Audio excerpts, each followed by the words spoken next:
All right, in our last segment, we stopped after step 3, and now we're picking up with step 4 of the consumer cognitive decision-making process model.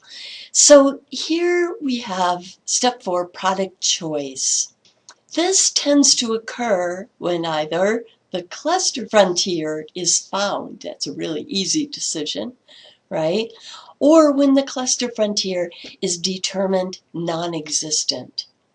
But it does tend to happen at this point. In other words, it's a more difficult decision when the cluster frontier is determined to be non-existent, but usually at this point in the process, if you've gone this far, you are sold on buying one. Hey, it's just a matter of which one. And that is because of something called sunk cost effects. And here's your next researcher name, Kahneman. So, very famous cognitive psychologist Daniel Kahneman has shown repeatedly that the more resources that we sink into something, by resources I mean money, time, effort, okay? The more resources we sink into something, the more committed we tend to become. So even if you don't find the cluster frontier at this point, you're usually going to buy one of what the ones you're seriously considering to date. So in my example of my water heater, if I cannot find that cluster frontier, I'm probably going to decide between one of those two that I found before that. So I'm either going to be sacrificing the number of gallons or the number of dollars, right, to run it. Hey, but I'm still most likely going to make a product choice. Step 4 of the model.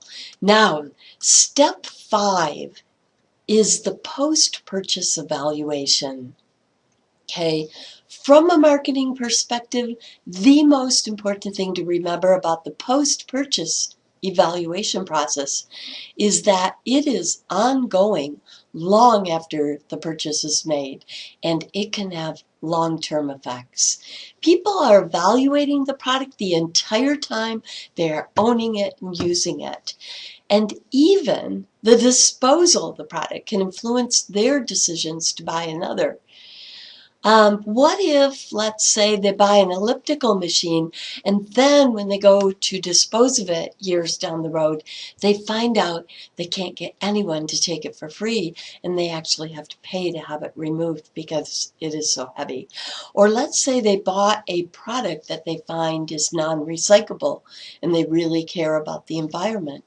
So even the disposal can influence this. Marketers go to a lot of trouble and expense to position products in our minds. When we say product positioning, this refers to the ranking of the product compared to other competing brands.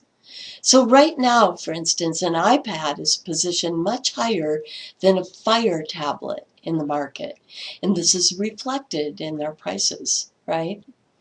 So consumer psychology persists long after a purchase. This decision-making process doesn't conclude until the product is disposed of. That whole time that people use it and they own it, they're still evaluating it, even in the process of disposing of it. Okay?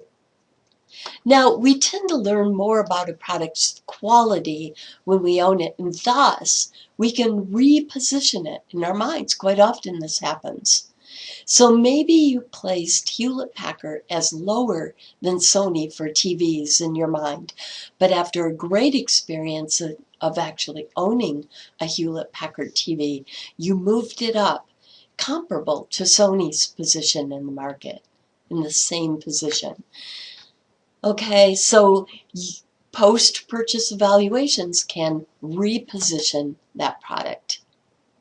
So this decision-making process persists long after a purchase. We are motivated to evaluate our purchases after making them in order to inform better future decisions. And there's two possible ultimate outcomes of step 5. right? There are different degrees of each, but still two possible ultimate outcomes: a satisfied customer or a dissatisfied customer. Let's look at two different types of satisfied customers. We'll deal with dissatisfaction later. Okay, so two main types of satisfied consumers: those who have low involvement and those who have high involvement, that are highly involved. Okay. Let's consider an example of shampoo for low involvement. So for most people, not all, but many, they're not very involved in their shampoo decisions. So even with low involvement, satisfaction can result in brand laziness, which is good for marketers, right? As long as it lasts. So it's good, but it's not great. And you hopefully remember from earlier in this lecture, brand laziness can be particularly vulnerable to discounts and promotions of other brands.